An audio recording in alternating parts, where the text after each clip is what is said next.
Hello everyone and welcome back to Wargame Red Dragon. We have a relatively quick game for you guys today, clocking in just at 11 minutes and 9 seconds on Tough Jungle, which should sort of get your eyebrows raised just a bit. This is a big 4v4 map. Well, technically it's listed as 3v3, but I tend to find most people play it as a 4v4, and we're doing something very interesting. So I was told of a strategy recently by Ghost2244, who is part of the team, so I'm of course playing with Bloody and Hun as well.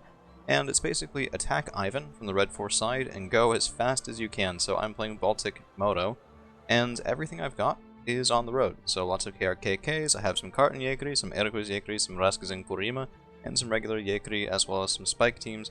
And then forward we have a double Sokol team, Salamandra, and an MI8P. And the idea is just go into Ivan and stay there and deny your opponent their 2-point zone and all that. Of course, this does sort of change the rest of the board. So you can see that Hun's going into Elena. We have Bloody going into center Gregory, and because we're doing this push over here in Ivan, his goal was not to fight over Greg, it was to help hold in the Elena center sort of lane here, which is being pushed by Wave 2020, so this is a point of contention. Paratroopers getting in there very early into that town, which can be very, very impactful later on, but a nice kill.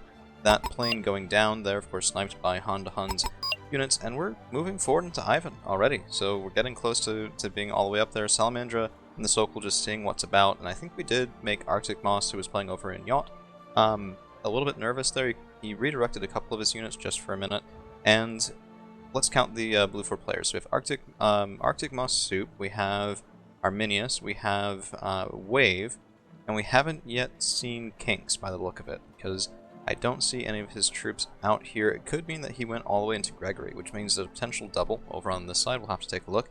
But all of my stuff is in. Some smoke as well coming down from my teammate, just making sure we don't take any long-range fire.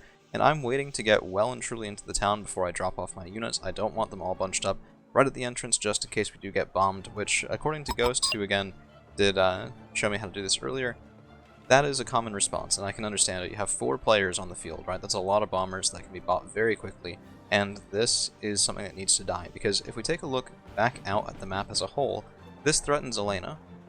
It also threatens Yacht, and it pretty much denies the Blue 4 team's security and safety on the center of their map. So we do have a plane coming in.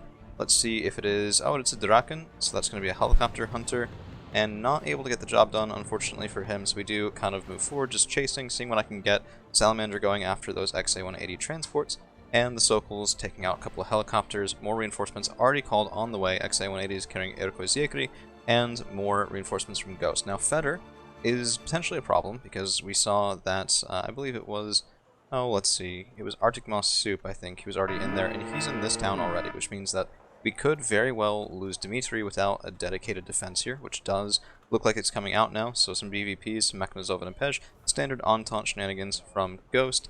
And then looking out over the rest of the field, we haven't gotten our 2-pointer in center yet, which is being attacked. There's Kinks, he did go all the way around Gregory, and probably in response to the heavy pressure here, they probably decided to push. So we have Arminius, we have Kinks, and we had Wave up here as well, all going after center. It's very much an attack in 2 directions here. One of ours into their 2-point zone, one of theirs into our 2-point zone, and this looked pretty scary. So there's a huge column coming down here. Highlanders 90, Ferrets, more Highlanders 90, lots of infantry. Stalwarts aren't the best, but Gurkhas 90, if they get into this town, those Spetsnaz will die. So this is a really big issue. Needs to be dealt with. On the other hand, the 121s from Arminius are sort of without a place right now. They can't really go into Elena. They're going to get side shot from, back farther on the field. Can't really have that. And here's the solution. So an IL-102 coming in, and let's just watch this bombing run hit. It was a thing of beauty.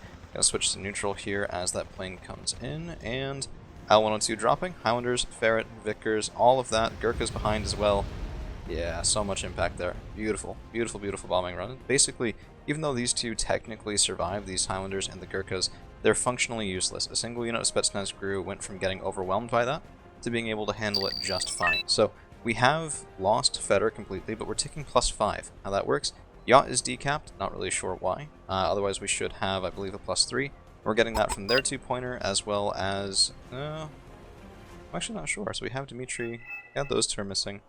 Okay, they could bring it down to a relatively contested tick. Oh, okay, we had Ivan capped as well. So we have double 2-pointers, basically. 4-point swing. They should have it capped, they don't, that's -2. We do have it capped, that's +2, 4-point swing right there. So KTs forward, XA-180s forward, Hun even pushing some stuff up here. in Skretchits, and this is a very dominant position. And I don't think the Blue 4 team really expected this. There hasn't really been much response, and as a result, we've really made this into a tough nut to crack. So Erikoziekri, Heras, BVPs are on the side, XA180s, we're stopping things sneaking through. With Recon, this H-64 Escort might get a kill or two, but we have anti-air nearby with the Erikoziekri, as well as I believe some Itos should be coming up. Oh no, okay, so we have the Sava there from Ghost, which should be doing it. And then yeah, some Strop buys, some ROM buys to stop the planes, and that's actually going to start the Blue 4 team surrendering, probably because Kink's counter push into center was lost. And having a +5 tick against you at the 6-minute mark, or even before, is really intimidating. I've been there once myself. You can recover from it, but it requires immediate changes right away, so it can be very stressful to deal with. MiG-27K coming in from Bloody, looking at that Challenger 1 Mark II, of course 115-point tank right there. Can't afford to lose that for nothing. Conqueror's team might have even been able to get it. Does get it. Plane misses. Oh no, Conqueror's team misses as well. Let's see if we can actually take that tank down here. Yeah.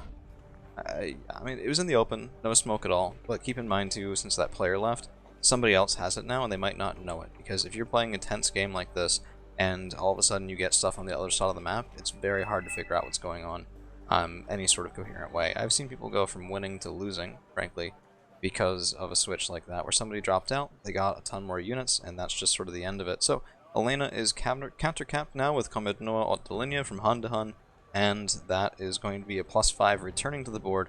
Yacht still not capped, and that really is just, it's a problem. You're losing so much time. A +1 is 150 points every 10 minutes, 15 points a minute.